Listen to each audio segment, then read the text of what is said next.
The hardest thing for me early on was, because I just started off as, I was an engineer, or, I wasn't even really an engineer, as a student, right? I thought I was going to be an engineer when I graduated.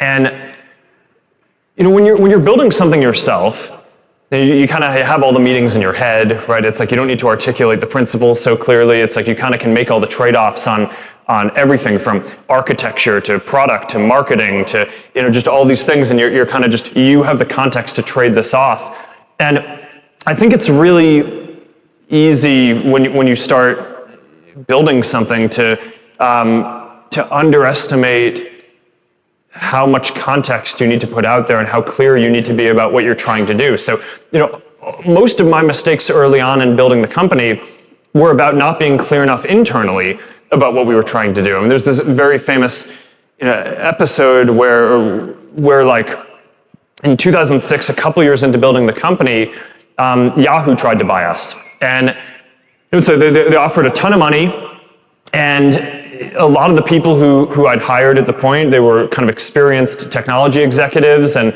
this was like all of their startup dream come true, right? They joined, and then within a year or a few months, like the company had the opportunity to exit for this large amount of money.